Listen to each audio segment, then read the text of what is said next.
Hello, good afternoon, and welcome to International Women's Day 2022. We are so excited to have you with us today. I'm Crystal Kaufman. I'm with Woman Worth and Wellness with Nancy Griffin. Grab your waters, your coffees, your wine, whatever it is. We are really excited today to be with all of you.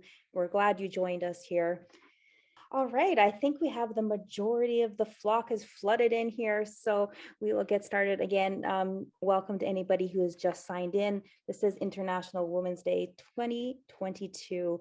Break the bias is the theme for this year. We have some amazing speakers here today. We have Frances White and Nancy Griffin here, and I can't wait to turn it over to them and get us started for today. If you have any questions throughout the presentation today, please pop them into the chat and we'll be happy to answer them at the end.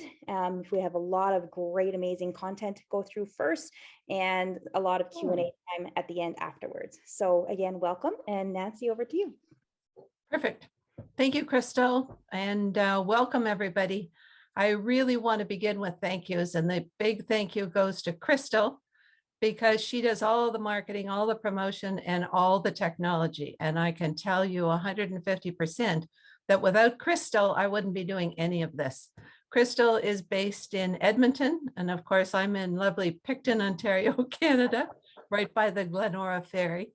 And I'm delighted that it's International Women's Day 2022. And I'm delighted that all of you have joined us. I'm also delighted that Frances has joined us because she has got such a wealth of information. She's such an amazing resource. And I hope you've taken the time to read her bio because it's extensive. And I always hesitate to share people's bios because I'm always nervous about leaving something out that is so important. But Frances is one of a kind, and I'm just delighted that she's here.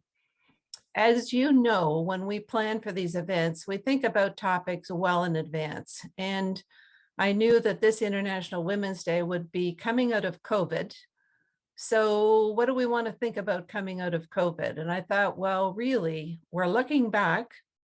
It's 2 years. We're all 2 years older. Hard to believe, but looking back, but then looking ahead. And how are we all going to come out of this event, with our spirits high and with hope for the future. About 15 years ago, I did an event called Mind, Body, Spirit. And very simply, it was about your mind has got to be strong as you choose whatever you are thinking about.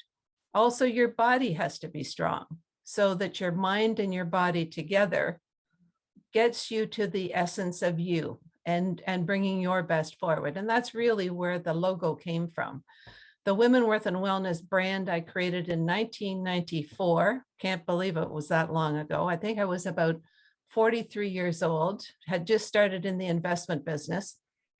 And you know that when you work with your wealth advisor, you talk about, okay, what percentage of equities they're going to have? And, are they going to be international? Or are they going to be Canadian? Hopefully you're not holding too many Russian companies because you'll be getting rid of those very quickly. And then fixed income. And then, of course, we focus on all your insurances, your life insurance and your disability and your critical illness. And I found that I was working with my clients, a lot of whom were women, and a lot of women in couples trying to sort their way through this whole scenario. And what I discovered is that women, generally speaking, had a disproportionate amount of responsibility pertaining to the health and wellness of their family. They're supposed to know about looking after their parents, looking after their kids, looking after themselves, looking after their staff at work, employee assistance programs, all those kinds of things. So that's when I started to focus on health and wealth together. And I think, as each of our mothers told us as we were growing up, if you don't have your health, you don't have anything. And I think coming through COVID, we've realized that even to a much greater extent. And so health and wealth was really the basis of the Women Worth and Wellness brand. But then I built it beyond that to the point where if you get those two things working in tandem, if you feel great about your whole wealth portfolio, including all of your insurances, and you feel that your health has been checked recently and you feel like you're pretty robust and healthy, then you've got your net worth established, but you also feel great. And I used to say to my clients as they were leaving a meeting when we'd gone through the whole scenario, now you can walk out in the middle of traffic and say, hit me, everything's in order, everything's in order. But then beyond that, once we get our whole selves in good order, that's when you start to think about philanthropy and legacy planning and giving back. And for those who joined us for a February 4th event, I was talking about women's leadership power with philanthropy, because in many cases, women have never earned so much, but they're going to be stewarding incredible wealth going forward as they, their own earnings, but also what they will inherit from their parents and also what they will inherit from their spouses. And so to a large extent, women and the whole topic of philanthropy is one that I'm now spending more time on, because again, with Women Worth and Wellness, and Crystal's heard this many times, the whole purpose of this is to inspire and inform women. So this is why we do these events. So with this event, looking back, looking ahead, I'm thinking about 2 years ago, International Women's Day, it was March the 11th in Thornbury. We had 127 women for a luncheon, and they kept signing up the morning of. And of course, the lady, Casey at the Cheese Gallery, who did all the hospitality, is a loaves and fishes lady. She kept, adding it on. And the theme that had been chosen, prior to 2020 was 2020 perfect vision for the road ahead. And that was the day that the world fell apart. That was the day that we went home. And that night we found out that NBA had canceled. And so my point is, we have no clue. We have absolutely no clue, 2020 or not, where we're headed and, what tomorrow will bring.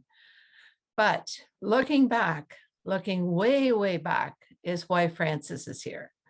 Because in our past, almost 100 years ago, were 5 women who were incredibly significant in their day and courageous to the max, and who made such a difference that we have all benefited from in Canada. So I'm going to turn it over to Frances. I really want you to put your comments in the chat so we can hear what everybody's thinking. And it also gives us an opportunity to know what your questions are, so that when Frances has finished her presentation, we can take some time and focus on some of your questions. So Frances, thank you again. You're a delight, you're a gem. Over to you to tell us about the Famous 5. Well, thank you very much, Nancy, for that wonderful introduction and for all the work that you are doing so that women have better lives. And really appreciate you giving me the opportunity, or the Famous 5 Foundation, the opportunity to talk about the Famous 5 and what we're doing as we go forward, because of course they have passed the torch. So I do have a PowerPoint presentation that I would like to present, and I'm going to call on your colleague Crystal to help me with it. And it's called Breaking the Bias, as is the title for today. But the subtitle is, as Nancy has said, Past, Present, and Future. And it's time all of us just did a little more in moving our status forward, moving the life of women forward, making it a better life for the girls yet to come. So the subtitle also is about equality, because that's what we want. That's where we're going towards. I have said on a number of occasions, it's not really the right name for government departments to be the status of women. What we really want is equality, because we want equality in a number of different ways. But one of the first ways is to build on what the Famous 5 have done for us. So, the Famous 5 clearly are Canada's Democratic champions.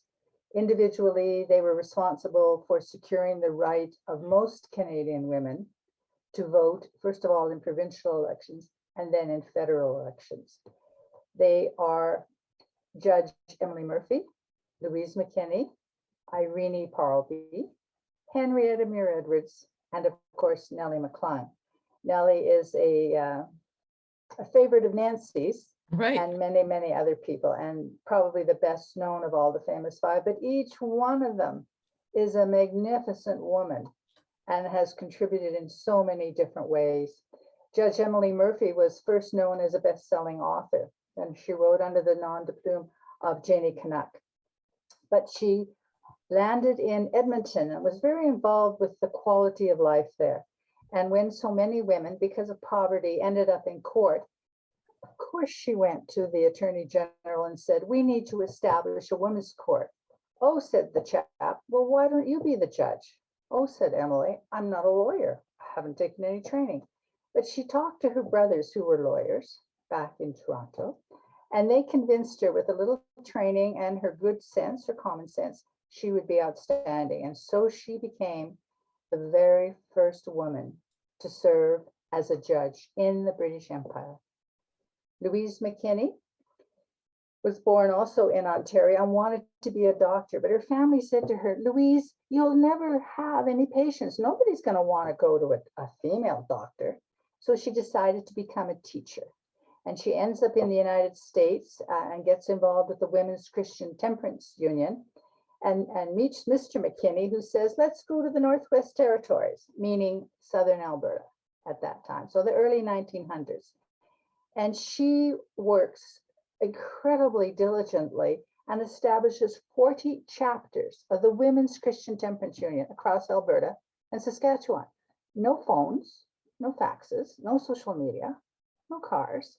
How in the blue blazes did she do this? Well, woman to woman to woman.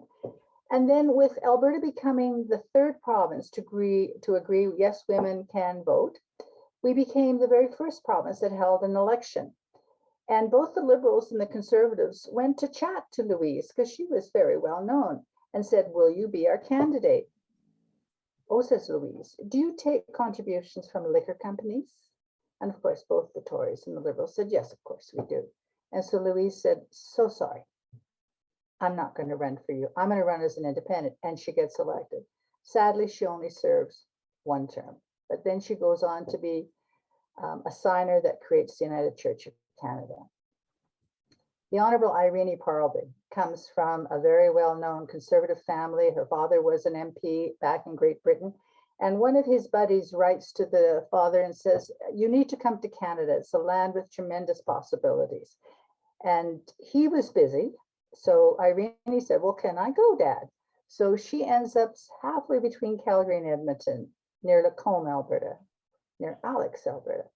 And shortly before she's due to return, a gentleman comes by and we say their hearts met, their eyes fluttered, and she became a Canadian. She had met Walter Parlby, a Greek scholar from Oxford, who with his brother had come to central Alberta a number of years before.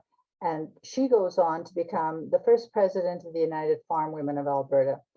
They raise a fair amount of the money that's used for the next provincial election, and they also create most of the social policy for the United Farmers of Alberta, who then become the government.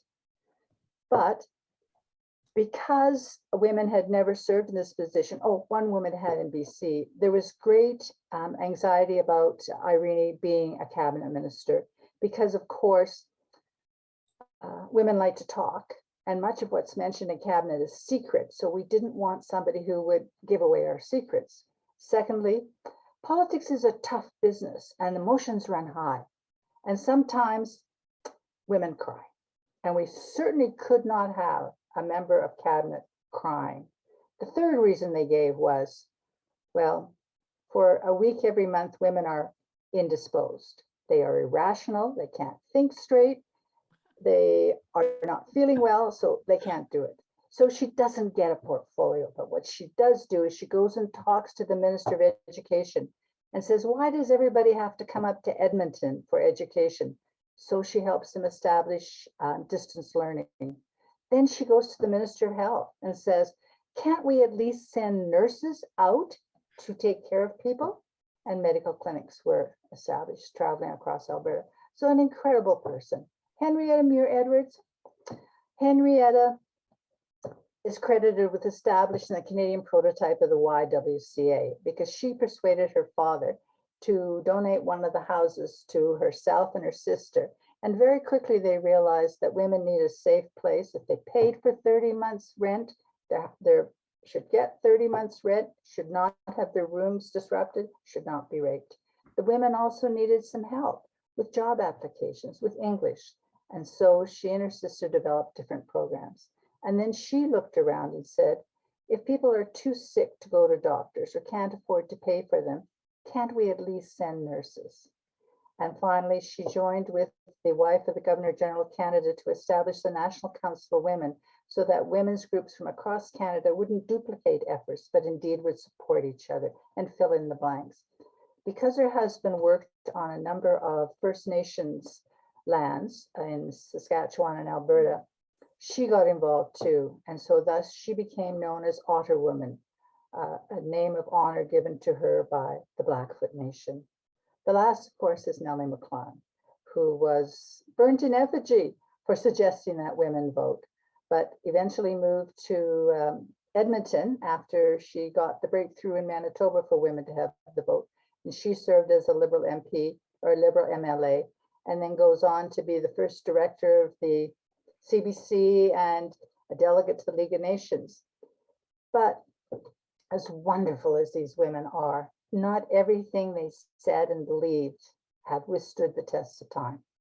And so we do apologize for those statements which are unacceptable today, but we ask you to think about what you are doing and saying today, which may not stand the test of time, and to balance their good with the bad. We think they still are Canada's democratic champions and definitely nation builders. So although they'd been involved with getting women the right to vote, and indeed there was a woman sitting in the House of Commons from Ontario. What was her name? The first female MP. Right, Agnes MacPhail. The House decided to pass legislation, and it was often defeated in the Senate. So the famous five, and particularly Emily, said, well, why can't women sit in the Senate? And they saw a section 24 in the BNA Act that said persons have to be qualified to serve. So then they persuaded Prime Minister Mackenzie King to send a question to the Supreme Court of Canada asking, does the word persons in section 24 of the British North America Act of 1867 include female persons, include women? And the Supreme Court said, shocking, isn't it? And even worse, when they replied negative, it was Emily's 60th birthday on April 24th, 1928. And they gave three reasons. Well, in 1867, women didn't serve as political leaders.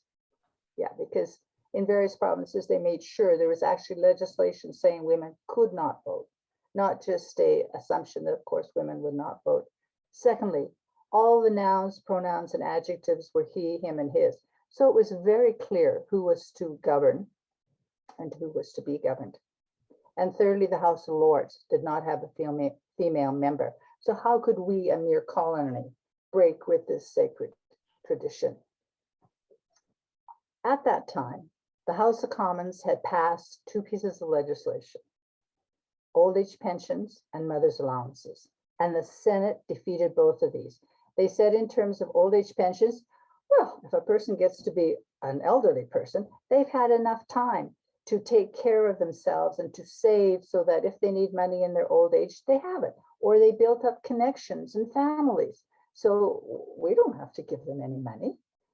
But it particularly lit their fire when the bill to establish mother's allowances arrived in the Red Chamber. How could their hard-earned money, their taxpayer dollars, so smartly, they had conducted their business and their lives, they were paying taxes, and you wanted to give it to women? Women? Women had no training in handling money. They weren't involved with companies. No, absolutely not. Women should not be considered persons and should not be in the Senate and should not receive mother's allowances. Luckily, at that time, our Supreme Court was supreme in name only. What was supreme was a cabinet committee of the Great Britain's government, the Privy Council.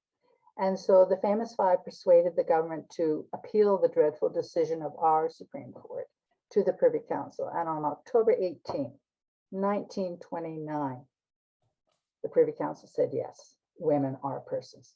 And the word persons forevermore will mean always women and men, always men and women. This decision affected all the British Empire countries. And the other thing that it did was it interpreted our Constitution as a living tree. And that's why we have constitutional talks every now in Canada. That's why we're able to amend our Constitution or even think about amending our Constitution. So think about this incredible transfer of power that happened through suffrage and through the person's case. The role modeling that encouraged women to seek out other professions, to stand up for their rights. And all this happened without a single gunshot. Nobody died. There weren't even a few injuries. And thank goodness, there's no lasting hostility. That is the group that agreed to share, because of course the men had to approve with giving women suffrage. There's no lasting hostility. They don't wish, oh, that should never have happened. It should only be men running the world today. No, they realize it's much better that we share. So we looked around in 1996 as we're coming to the end of a decade, century, and millennium, and wondered, how were these women and this achievement being recognized? Well, thank goodness for the Canadian Federation of Business and Professional Women's Clubs. This smart group of women in 1938 developed this bronze plaque that's in the lobby of the Senate of Canada, or was in the lobby of the Senate of Canada. Because they're in new facilities now, it's in storage, but we're working to have it replaced. Jan Reimer was elected Edmonton's first female mayor in the early 1990s, and she persuaded council to establish 5 parks, one named each of the famous 5. So our thanks to Jan. And Prime Minister Joe Clark established the Governor General's Person's Case Award, or the Governor General's Awards in commemoration of the person's case. And that's a marvelous event that has been happening every year except for the last 2 years. But today, the Governor General and the Minister responsible for wage, women and gender equality and youth, Marcy Ian, an MP from Toronto, announced, yes, here are the new winners of the Person's Case Awards, and others will be acknowledged on October 18th later this year. So in 1996, primarily Nancy Miller and I sat around and said, there are all kinds of groups that are proposing that something happen before the end of a decade, century, millennium. They were really good projects. They were projects that had acknowledged a step forward by Canada, but almost none of them were acknowledging what women did. And luckily for me, Nancy is a social historian. And she said, well, why don't we do something to honor the famous 5? And they have an anniversary coming up in 1999. So I said, terrific. And then we gathered some friends together and said, okay, our Millennium Project is going to be to honor the famous 5 and the 70th anniversary of the Person's Case. And we talked about it and grew. Some people said, let's just have a dinner. Maria wanted a conference, and we brought women, feminists from 4 different continents in Canada. Nancy produced a couple of books. We finally produced a curriculum guide. And then some of us said, we need something really concrete. Those are all sort of ephemeral other than the books. We need statues. We need something. And so we began the largest arts project in Canada. And this is an example of how ignorance is bliss. We had to raise $1 million. Had any of us done it? No. Had any of us raised 200,000? No. 50,000? No. Eventually, I had raised 15,000 for election campaign. So I had the fun of being the fundraiser and wanted the monument to be not only be in Calgary as it was originally decided, but also in Ottawa. So we asked 50 artists to send us portfolios. We established a jury. of the two deans of fine arts from the University of Calgary and from the Nova Scotia College of Art and Design. We invited the only woman who had won an Order of Canada for landscape architecture, Cornelia Oberlander, fabulous person. We wanted a female sculptor, so we invited Katie Owie, and of course the chair of the Famous Five Foundation. That was our jury. We asked these artists to send us a sketch and also a write-up about how their monument would come to life.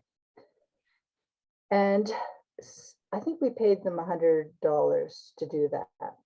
Then we selected 3 to go to the next stage to send us a wax maquette and more detail about how their monument would be created and who would be the foundry and a timetable, just a number of different things. And when Barbara Patterson's sketch was reviewed and her maquette was reviewed, the overwhelming conclusion by the public is, yes, we placed it in a gallery for public input, but we didn't tell the jury. And when they say Barbara's sketch, the jury decided independently that it met all the qualifications that we had determined, and this should become our monument. And so here it is in Calgary. So here we have Henrietta, Louise, Emily, Nellie, and Irene in a circle.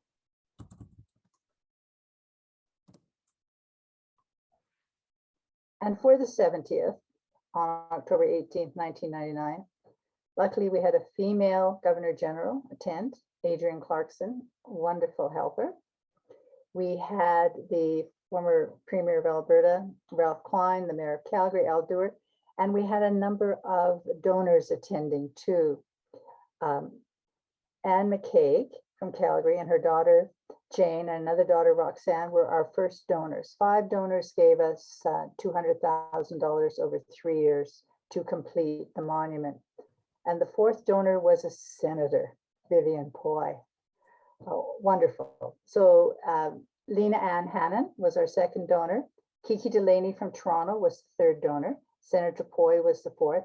And Heather Reisman of Indigo fame was the 5th donor. And we have between a senator, Senator Joyce Fairburn from Calgary or Alberta, Nellie McClung's granddaughter, Marcia McClung. It was such a thrilling day. There were, I think, 4,000 people in the plaza. We did 12 events, largely organized by volunteers. And then we did it all again the next year on Parliament Hill. I'm not going to tell you the story of how we got it through the House and through the Senate at this time, but it's a fascinating story, perhaps for another time. But what happened to us in terms of the ceremony on Parliament Hill wasn't fully aware. We weren't cognizant of the importance that it was being granted at the time. Generally, our 3 heads of state do not appear together in public because of security reasons. And yet, all 3 of them came to this unveiling. So the first one is, of course, the Governor General, the Right Honorable Adrienne Clarkson. The second is the Prime Minister at the time, Mr. Chrétien, who was a tremendous supporter of this, really first rate. And then sitting beside him is the 3rd, the Chief Justice of the Supreme Court of Canada, Beverley McLaughlin. Fantastic. I'm so grateful for this picture because it's the only one we have. And there again, for the unveiling, we had, I think, about 2,000 people come, and we had 11 events, which the volunteers had largely organized, but the Government of Canada at that time also helped us in a number of different ways. 2 unbelievably thrilling adventures. And here's the monument in Ottawa. This is it in Parliament Hill, where it was just feet away from the front door to the Senate. Close to it, between the front door of the Senate and the monument, was a statue of John A. Macdonald, who held a copy of the BNA Act in his hand, very clear who he wanted to govern and who was going to govern. Then just to the south of them is the statue of Prime Minister Mackenzie King, who was the Prime Minister who helped the Famous Five. And just north of them was the statue of Queen Elizabeth on the horse, who we say represented the Privy Council. So we had all the players. You know, we were blessed. Somebody put all the players there for us then to put the famous five in the center and tell the story. And now, of course, because Center Block is being renovated, the House has moved to West Block, but the Senate has moved across the street to what was Ottawa's train station and has become the Government of Canada's Convention Center. So they moved the famous five across as well. So geographically speaking now, the famous five are on Wellington Street at the junction of the War Memorial and Elgin Street. So I would love to know what these women thought was happening 2-3 weeks ago. No further comment. So we knew people would not go either to Calgary or to Ottawa to see the monument. So we thought we've got to cause their profile to appear otherwise. And we went to see Canada Post, and right away Canada Post said, yes, we'll give them a stamp. Then we said, you know, Canadians have three things in common. They have the money, they have the flag, they have the anthem. And so at that time, the Mint of Canada was putting out 25 quarters to honor Canadians. So I filled out 6 forms and sent them in and went to see the Bank of the Mint, and they said, no, sorry, not interested. And I told them, we're working with the Government of Canada. The monument's going to be on Parliament Hill. There's going to be ceremonies. Not interested. And after the second visit, the chap said to me, Frances, go see the Bank of Canada, because every 12 years or so, 12, 15 years, they have to put out a new set of currency, a new set of banknotes, because counterfeiters get smart. So go see them. And luckily, they were in the process. And so finally, we were granted the $50 bill. But it was the last one out in the series, and for some reason, the first one taken away. But it's the first time identifiable Canadian women have appeared on a currency. Now, I'm really annoyed at myself that I didn't ask that they appear on the front of the bill. And so grateful to Myrna Forster, who 20 years later persuaded the Bank of Canada that a woman should go, identifiable Canadian women should go on the front. And that, of course, is Viola Desmond. So last was the anthem. People had said to me, it's really important that we sing an anthem that encourages all of us to participate in the building of Canada. And we had toured the maquette, the miniature of the monument, to all the legislatures in partnership with the Girl Guides of Canada. Often after one of the programs where the Girl Guide had spoken so beautifully, so inspiringly, the father would come to me and say, I'm just so proud of my daughter, and she wants to be in public life. But you know, earlier we sang True Patriot Love in all thy sons command. So is there something you can do about that? So this was happening in 98, 99, 2000. And I had to say, it's a fabulous idea, but I'm really busy. And also a professor of Calgary, University of Calgary professor had said the same thing. Why are you singing a sexist anthem at all your events? So finally, we decided we needed to do something about this. And we launched our campaign in 2001, I think it was.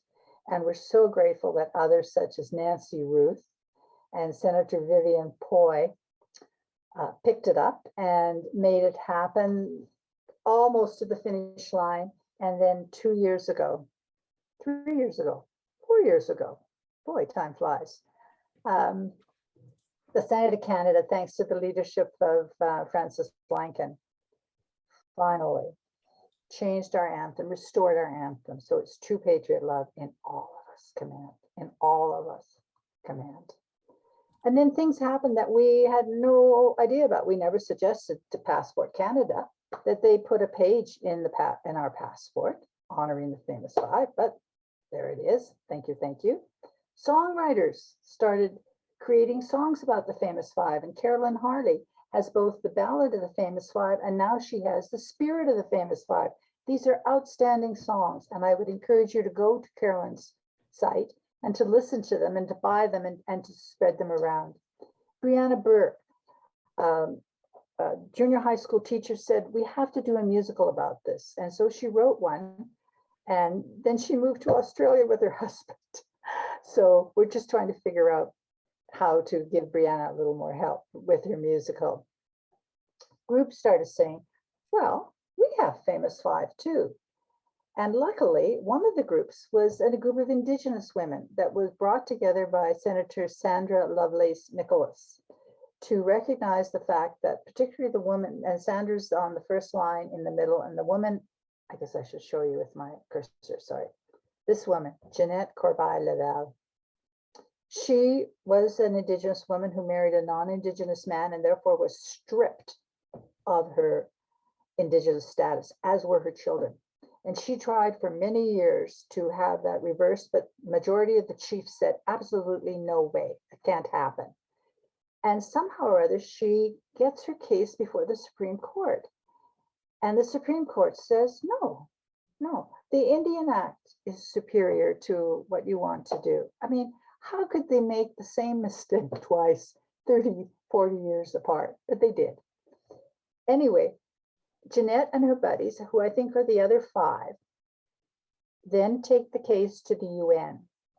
And the UN said, this is a travesty. Change the Indian Act so that Indigenous women regain their status and their children have status because of them too. So I'm so grateful that we've identified them, and there are others. So my challenge to you is, who are the famous five in your community or in your profession or as heroes to you? Identify the five women, please, and tell us about it. So as Nancy said earlier, we've got lots of benefits today. We've got phones, computers, social media, cars, planes. We have knowledge, we have connections, we have longer lifespans. What are we doing with it? The famous five had none of that, none of that. And look what they wrought. Democratic revolution. They brought in the initial minimum wages, the Dower Act, all those things. So imagine what we can do today. And we do have equal pay day because, unfortunately, men and women in Canada, with all the credentials, with all the responsibilities, with exactly the same output, and generally with a little better output by women employees in the same situation, we're still being paid less than men. This is 2020. How can this be? So April 7th is supposedly equal pay day. And even if you're a part-time employee, the women are substantially paid less. For many, it's more than 67 cents for every dollar the man gets. We have an Equal Pay Act that was passed in 2021. So we have that sort of legal background enforcement. A pay equity commissioner was appointed a couple of years ago, a woman by the name of Karen Jensen, and she's part of the Canadian Human Rights Commission. And there's an outstanding woman that's the leader of the Canadian Human Rights Commission. Her name is Marie-Claude Landry. So I have great faith in these two women that we are going to see some substantial changes made, but it's up to us to bring the cases forward and to discuss with them what sort of changes we think need to be made. A number of organizations, of course, have looked into the whole issue of poverty and equal pay, and I would recommend for further study the documents put out by LEAF, but also by the Canadian Women's Foundation. Of course, both of these were established by Nancy Ruth. So in going through COVID, it was really interesting to see, so who are our leaders? So chief public health officers, well, 6 of the provinces have had women leading their way through, 7 had not. And I think Ontario, you've had 2 chief public health officers, but unfortunately neither of them are female. Maybe your third one will be. The famous 5 did their bit too. They donned masks and they spoke out about why we need to be adhering to public health matters. Number of females has improved as the number of MPs. So here, just over 10 years, you can see we've gone from 21% to 30%.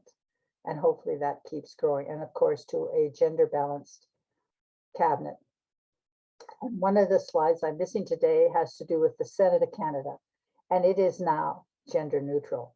And I think that's the reason why we're seeing a much more critical, in the sense of informed, coming from a different opinion, wanting a slightly different outcome, consideration by senators these days. In terms of female premiers, Every province has had a female premier, except Saskatchewan and New Brunswick. Alberta has had 2 that were duly elected. Ontario, I think you've just had 1 in Kathleen Wynne. So today, how many of our premiers are female? 2. So 1 is Heather Stephenson, who was just elected in Manitoba. And despite the fact that Manitoba was the first province to grant women the right to vote, they just elected their first, well, their party just elected their first female leader, who then became the premier of Manitoba. The other one is Caroline Cochrane from the Northwest Territories. So just 2 out of 13 of our premiers are female. So what can you do? Because you want to do something. You want it for your children, you want it for your grandchildren, you want it for your neighbors, you want it for yourself. So what is the issue that you're particularly interested in, that you think needs finally resolving? Do you do it as an individual? Do you like a particular individual and you want to help them? Is there a group who's already advocating? And here I'm thinking about eliminating poverty, eliminating domestic abuse, pay equity. I mean, the issues go on. Safe houses for women. So do your research and develop a campaign, but don't wait till you get everything perfect. Start with 85, or I have to declare I'm an 85% person. When you've got most of your ducks in line, start, because then different people come into play and you learn different things and you assess things a little differently. But do start, and start at any age. It's not just for the young people. So what the Famous Five is continuing to do, the Famous Five Foundation, is we're continuing our virtual pink teas, which we started, I guess, about 1.5 years ago. And it's the first Friday of every month. Well, sometimes the second if it's a holiday. And we say these Fridays are Famous Five Fridays. It's a day when women have more power and see more opportunities and seize more opportunities. So please join us for a Famous Five Friday. We just had the pleasure of the Right Honorable Mary May Simon, our Governor General, an incredible individual. And her virtual pink tea is now posted on our website. So by all means, go to, thank you, Anne, go to the Famous Five, and it's the number 5.ca, and you can listen to the conversation. So next month is going to be Dr. Suzanne Simard, a leading forest ecologist who is challenging Charles Darwin about survival of the fittest. She has a different way of interpreting how survival happens. And on May 6th, the Honorable Kathleen Wynne with Bobby Rachette, a tech success story, who is also Indigenous, and her company is called Virtual Gurus. So the 2 of them are going to talk about the contributions to leadership of lesbians and non-binary women to Canada. And then we've got others lined up for June, July, August. So I hope you'll join us for the virtual pink tea. We're also trying to get more women, more profile. So we're hoping that you know of a woman that you think needs to have a building named after her, a bridge, maybe even a whole town, and we will help you with it. We won't do it for you, but we will help you with it. We'll coach you through it, or establish an award, or nominate a woman for an award. There are lots of awards, and the Person's Case Award is definitely one of them. Or come visit us when the Famous Five maquette comes to your city. We're going to go to Edmonton and then to Winnipeg, and then I think we're going to some of the other cities in Ontario, like Sarnia, Windsor, London, Kingston, Toronto, Ottawa, and then further east. But this is a way of, again, getting people interested in the leadership of women. And the key question that I leave you with, and that what we're struggling with today, is what can we do to honor the Famous Five on the 95th anniversary of the Person's Case? And how can we use it to move equality forward? Now, we've already established a 95th anniversary committee, and we have some suggestions. We need more suggestions. We need volunteers. So please join us in developing what this 95th anniversary should be. And of course, after the 95th comes the 100th. So the 100th will be on October 18th, 2029. And it's got to be absolutely spectacular too. For the 95th anniversary on October 18th, 2024, we're thinking about inviting the Duchess of Cambridge and her daughter Charlotte to come to Canada representing the Privy Council. And we will probably do a royal pink tea in Ottawa and maybe in Alberta. And then we'd like to have a series of pink teas where women get together, discuss their lives, make some new friends, decide how they're going to move the status of women forward, but also to say thank you to those on whose shoulders we are standing, because there are some amazing women that have gone before us that have opened the doors to medicine, to science, to plumbing, to politics, and we need to say thank you. So who are we? Well, I now am the CEO and of the Famous Five Foundation, and I have a wonderful young board with a number of different talents, and we're trying to figure out how best to engage the Canadian population so that people know who the Famous Five are. I mean, if you ask almost anybody, so who's Rosa Parks? People will tell you. But if you ask them, who's Viola Desmond? And Viola Desmond inspired Rosa Parks. So Viola Desmond from Nova Scotia happened, what, 30 years before Rosa Parks? But the story got around and gave Rosa Parks the extra encouragement for her civil disobedience that led to an improvement in life for people of color. So there are a number of other Canadian names who should just, and particularly the women's names, who should just be so easily remembered and bring a smile to your face and courage to your heart. We've had fabulous sponsors over the past 25 years, and right now these are our current sponsors. But Enbridge has been with us for 20 years. They have sponsored our in-person lunches, and they now are our presenting sponsor for our virtual pink teas. They also sponsored Youth Awards, but we now need others to come with us so that we can make more things happen. When Emily Murphy went to Parliament Hill in the early 20s, she was already a judge. She was already a best-selling author. And she went to Parliament Hill and saw the statue of Queen Victoria beside the House of Commons, the west side of Parliament Building. And I'm hoping friends are going to send me this picture of this monument. Right now, of course, it's all shrouded because of the renovation. So I wasn't smart enough to get this done before they started the renovations to get the photo. But anyway, she sees this magnificent statue of Queen Victoria. It's on a plinth, and it has two lions on either side of the Queen sitting on her throne. And Emily writes that night, I know this is good art, for it causes me to feel myself equal to high and splendid braveries. And so this we have taken to be the Famous Five pledge. I feel equal to high and splendid braveries. So I would like you to adopt this as a tool in your kit.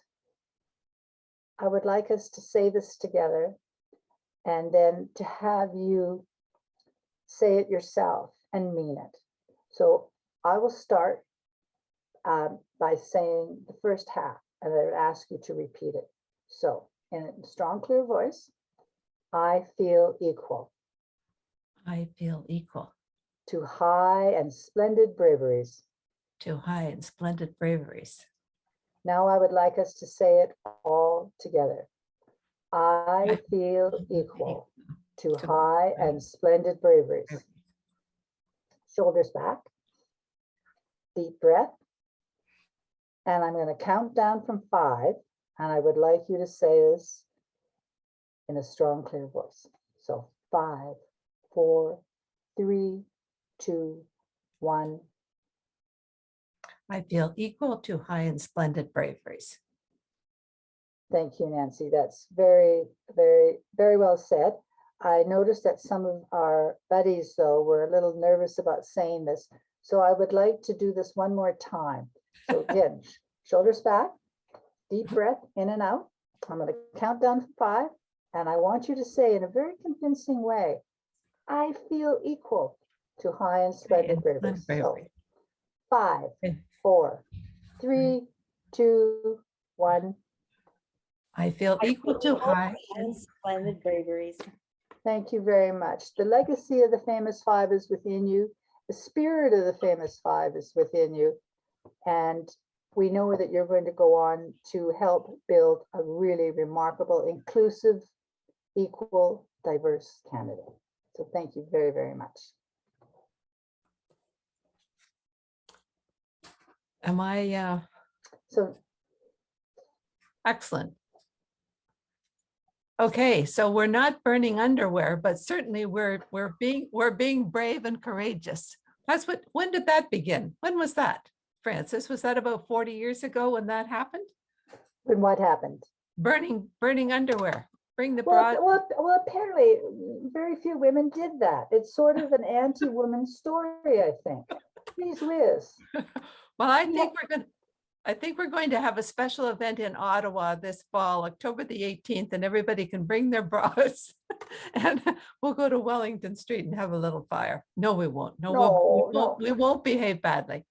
But thank you so much. I think if we were meeting in person, you would definitely get a standing ovation. Oh, well, And I really, really wanted people to know about the famous 5 and their courage and their bravery in their day to make a difference. isn't it a fabulous story, Nancy? And I there's so many other pieces. I mean, we could have talked almost a whole hour about each one of them, Mhm. because there are many, many more layers of contributions, and also putting them in context too. So Amazing, amazing. Crystal, you've been watching the chat. Do you have questions there that you want to bring forward or comments?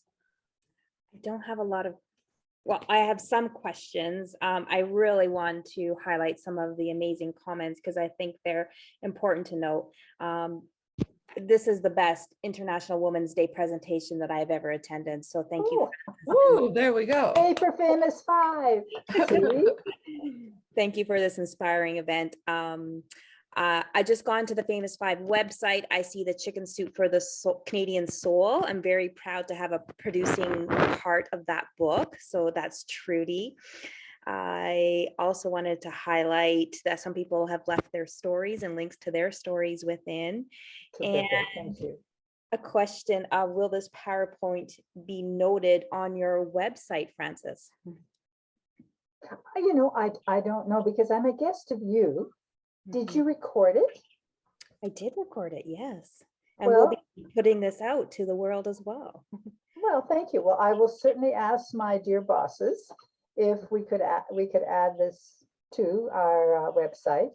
But I think it's more important that you look at the virtual pink tea speakers. We've had some amazing, Cindy Blackstock, responsible for the Jordan's Act, that every child receive equal support from our government, both in terms of services and funding. Hugely important. There's so many others too that that we need to know about. So I'm keen about that, but I really do think that there needs to be a way before the 95th anniversary about what the famous 5 did. Mhm. So maybe this is one of the ways we can start, is with this presentation. So thank you very much. Absolutely. And some other comments is my mom saved her mother's allowance so I could go to university in 1968.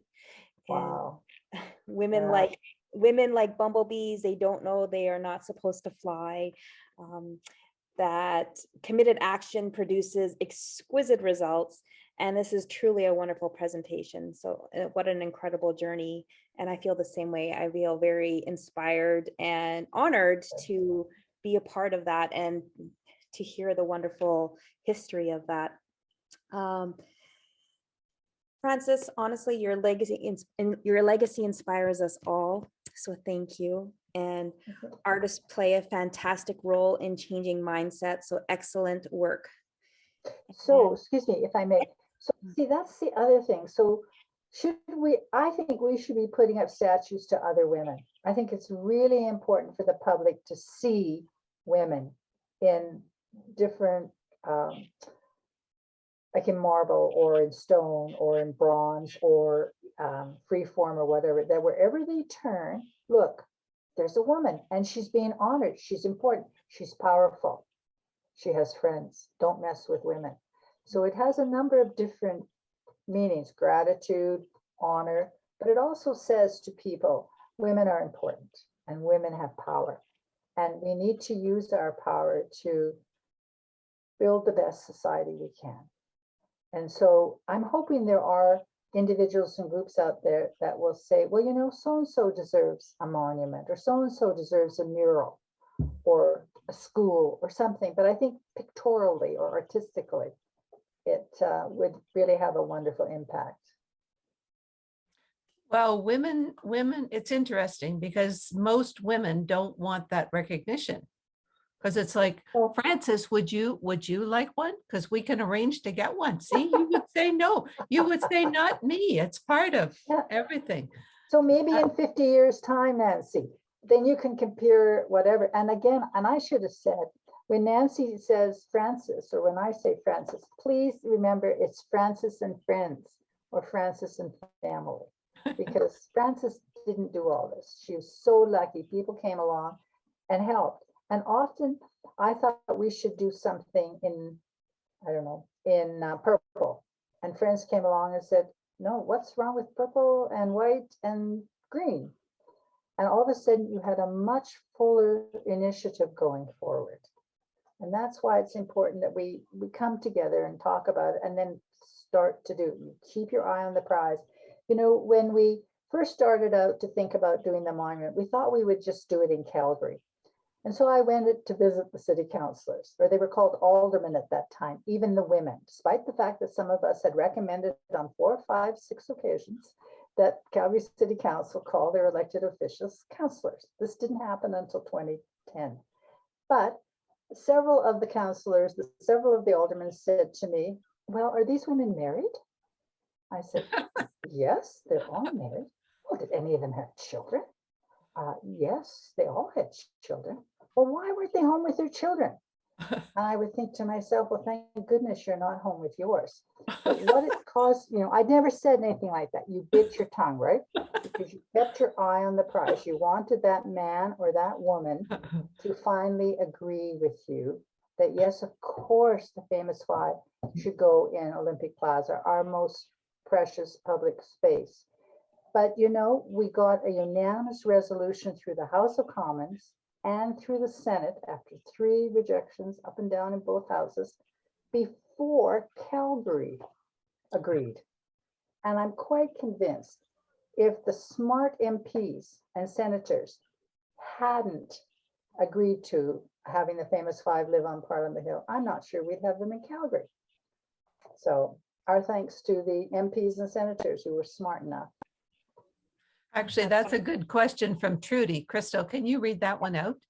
Yeah, I am the coordinator of a book club. Which books would you suggest we read to learn more about the famous 5 women? Oh, thank you for that question. 2 books particularly, and you know, I should have had them with me.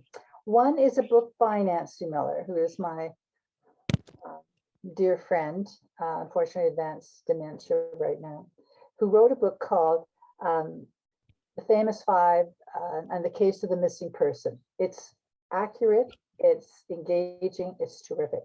And then about 5, 6 years ago, another woman, or a woman in Edmonton by the name of Barbara Smith, wrote a book called The Famous 5. And she now, I believe, is in Victoria, and I forget who her publisher is. But it's another good one. And at the end of it, she talks about some of the controversial things that the famous 5 said that we don't agree with, and sort of why they said them at the time. Then the third book is a book that came out about 10 years ago. It's called The Person's Case, and it's from a legal interpretation. It was written by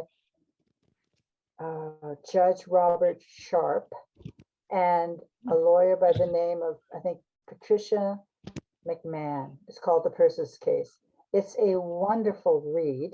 even if you're not a lawyer or have legal training, partly because he goes into the background and he talks about, for example, Nancy Ruth's grandfather on her mother's side. He was a gentleman by the name of Newton Rowley, and he was the lawyer for the famous five. And it talks about the different things that he did to get them ready to present the case to the Supreme Court, but then more importantly, when they went to England to appeal the dreadful decision. It's a charming, charming book. And Persons is spelled P-E-R-S-O-N because it's the word persons.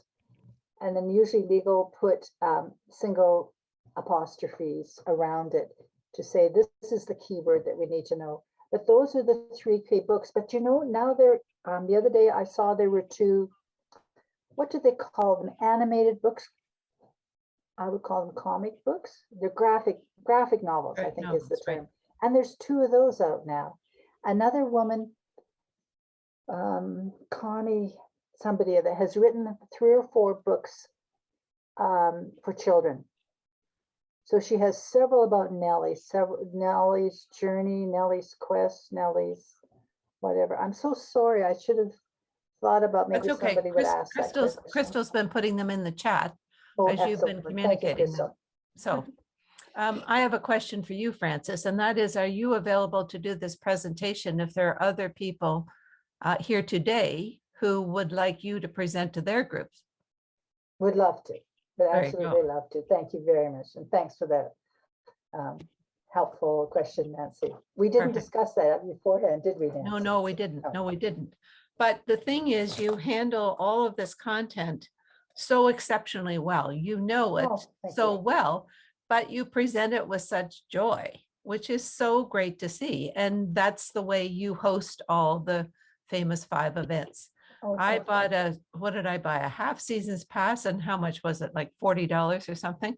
No, that's the whole season's pass. You got a discount. So it's $5 for 12, which is $60. And because you bought the season's pass, but Nancy, we also take donations. Okay. But more helpful is for exactly what you did, is to tell other people about the famous 5 and the famous 5. That's the most help for us. So thank you very much. Spread the word. Well, I think for all of our guests who are here today, my real premise for this whole event is, especially with what in the world is going on, is to be champions for women's leadership. And that's for every woman at every age, at every stage. Like, look around you in your own community right now. We know in Ontario, we've got a provincial election coming up. So pick your female candidate and be a champion, really be a champion and help that person. Also help young people. And it's as simple as making some introductions and then giving them the confidence to meet with that person and let them know who you are and what you have to offer. And if it doesn't turn out the way you had hoped, then at least they've had that experience of meeting somebody new. And one thing always leads to another. And one great contact always leads to another. And if not that person, then who else do they know? So very, very simply, you just keep it going. Keep it going. Absolutely. And there's been a couple of questions to have the replay or have it posted on social media. And absolutely, we will be sending this, sharing this, just like we do with all our events. Everybody who has registered for this event will get the copy of this replay, and we will be posting it on social media. So please share with your community and your groups. And if anybody needs to reach out to Nancy to be connected, I've popped in the email in the chat, which is nancygriffin99@gmail.com, and I'm sure she'd be happy to facilitate those meetings. Okay, before we wrap up, Valerie is on from California. Valerie, do you want to have some comments that you pass along? I will have to. Is she still there? Don't know, just a minute. I gotta find her. I'd have to, I'm going to have to. Okay, so how I met Valerie is I'm a Procter & Gamble alum, and there was a Procter & Gamble alumni conference last November, again virtual. And Valerie was the coordinator, and she's coordinating guest speakers on site as well as guest speakers on screens, and it's from all over the world. And so picking up on the mind, body, spirit theme, I reached out to Valerie. We got to know one another. And I've had this feeling that coming out of challenging situations are good things. And the area that kept dropping into my mind was the Renaissance period. Now, what do I know about the Renaissance? Nothing. So I went to Indigo, got 2 books. It's trying to bring myself up to speed in 2 hours or less. I then said to Valerie, do you know a Renaissance resource? So she asked around. Anyway, Susanna's not on our event today, but it's being recorded.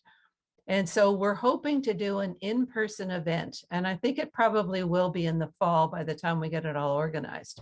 But Valerie will be one of the guest speakers and Suzanne will be one of the guest speakers. And it will be magnificent. We had thought about combining it into one event today. So looking back and looking ahead, but these women like Frances are incredibly and powerful in so many ways with so many accomplishments, so much information, so much knowledge. It would just be mind-boggling. So we will have part 2 at some point in the future with Valerie and Suzanne, and Frances will come back hopefully, and maybe a couple. There we go. Hello. So happy to be here. Thank you, Crystal. Thank you, Nancy. Blessings to you, Frances. Hello, beautiful women. Congratulations and happy International Women's Day. Yes, I'm excited about what will be our part 2, thinking about how we leverage everything that we are into kind of this next chapter. So from thinking of a Renaissance perspective, Renaissance from the French, as you probably know, meaning rebirth. And so as we are rebirthing ourselves into whatever is our next chapter, whether it's because we're coming out of COVID and we're transforming our lives, or whether it's just a chapter in our lives that we're saying the past is done and now we're going forward in a different way. Like, what are the things that we can do from a mind, body, spirit, self-love, self-encouragement, compassion that takes us and builds us up to the biggest way possible that we can serve ourselves, and then create that empowered and exquisite beingness that then goes out and serves the world. So that's what I'm looking at doing with Nancy and Suzanne. And I look forward to inviting you to come play with us, come dance with us later on in the year. So you never know what we're up to, but I in particular, always welcome your feedback. So Crystal's put my email in there. By all means, let us know what you think, what you like, what else you would like to see, and other guest speakers. I think we're going to have an opportunity to start to meet in person. And I think that will be really, really amazing. So anyway, any other comments that anybody wants to pass along? I see Nagwa's on, and Nagwa and Michelle know one another. We had our trip to the Middle East together, women in bridge building. That was another experience. So it was really, really something. That's how I ended up becoming a member of IWF, because Michelle picked me up and said, Michelle. yeah. Oh. Yes, So I know. Michelle was the VIP host for the Governor General, and her questions were so sophisticated and so sort of graciously lofted, but they were questions of extreme importance to the Governor General, and the Governor General answered them with such respect and such appreciation. So thank you, Michelle. You were wonderful. She was lovely. She's always lovely. Is there any time when she hasn't been lovely? No. Don't answer that question. Okay, any other comments, Crystal, from anyone? No, we have covered them all. I have put the books. I hope I did the people justice and spelt them correctly. I'm sorry, I Yes, you don't did. know, but I've written them down as you spoke them, Frances. So I put those Thank in you. the chat as well. And I think that's it. I think there was one. Christina said, I'm sure the only woman PM has been considered. Has Kim Campbell been considered to have a monument or some kind of spotlight on her, even though she had a very short term of 6 months? So the guideline, we didn't know when we first asked that the famous 5 live on Parliament Hill, but there are guidelines, and the guidelines are threefold. First of all, that they be a father confederation, which raises the question, well, if there are fathers, who are the mothers? And that was one that really appealed to the MPs and the senators when we asked that question. The second guideline is that they must be a monarch of Canada who has helped Canada significantly. So that's why we've had many monarchs, but there are only, I think, 2 on Parliament Hill, the 2 queens, Victoria and Elizabeth. And the third guideline is that you must be a deceased prime minister. So her time, thank goodness, won't arrive for another 30, 40 years for Kim to be on Parliament Hill, but certainly in Ottawa, elsewhere, or in Vancouver, where she served with distinction on the school board and as a cabinet minister, the first woman to serve in several portfolios, there should be some kind of monument to Kim Campbell. She also was our keynote speaker in January of 2020, I guess it was. She came together with Jean Augustine, the first African Canadian woman to be elected an MP and a cabinet minister. And the third was the US Consul General for Western Canada. And Michelle moderated the 3 of them too at that time. But Kim Campbell has done a lot for Canada and for women around the world. So there really does need to be more public recognition of her. So that's an excellent idea. So who will take this idea forward? I will help you. I will coach you. But who? So contact me and let me know. Or contact Nancy. Okay, Nancy. maybe Barbara Mowat. Do you know Barbara Mowat in Vancouver? She's the kind of person who would do that. So let you and I have a conversation with Barbara. Terrific. Biz, yeah, she's beautiful. Yeah. Great. Okay, I'm going to just mention some upcoming events. We've got, we're starting to meet in person in the Collingwood area on March the 20th, Sunday afternoon. This is a special event at Craigleith Ski Club to celebrate a para-Olympian, Erin Latimer. Oh, And she's just a gem, just a little sweetheart. And so that's an in-person. April the 3rd, we did one of these last fall and it was a huge success. And it's a YOLO event. Does everybody know what YOLO is? You only live once. And so we had 4 guest speakers sharing their YOLO. If you're only going to live once, tell us your story. So 4 women took 15 minutes and told us their story. So we've got another one coming up April the 3rd. And this one is at Riverside Greenhouses in Heathcote, which is sort of south of Thornbury and north of Markdale, I think. Great place. The owner is actually one of the speakers. And then we've got 4 others. One lady is fabulous, Annette Sandberg. She's the Hiking with the Viking. And again, great ladies sharing their story. Then we have 2 golf tournaments. I started the first golf tournament in 1994 for Women's College Hospital in Toronto with Sandra Post. And so I've been working with Paul Chapman on RBC Advisor in Collingwood. And I said, we should think about doing a golf tournament. And he said, that's a great idea. And I said, well, Sandra Post is terrific. Like, she's just a gem. So I got in touch with Sandra. Of course, the last time I saw her was in 1997 when we had a tournament with 144 golfers, which is a big, big deal. So we started in 94 and then built it up to a full complement. And so I got in touch with her and I said, we're thinking of doing a golf tournament. Do you remember me? Of course I remember you. So we did a golf with her last September and we're going to do 2. And they're at Duntroon Highlands, which is a lovely spot, May 26th and September the 16th. So Crystal will send everybody along with the replay, these events and the dates. And then to be determined, Valerie and Susanna and Francis, possibly October the 18th in Ottawa or the weekend before. But Ottawa is now on the map, so we want to put it on the map for positive things, not just challenging. So stay tuned. Anyway, Francis, thank you again so much. That was super terrific. And Chris, always full and Val, happy International Women's Day. Happy International Women's Day. Thank you very much, Break Nancy. the bias. Yeah, Crystal. Bye-bye. Thanks, everyone. Bye, Bye, everyone. everybody. Thank you again. Thank you.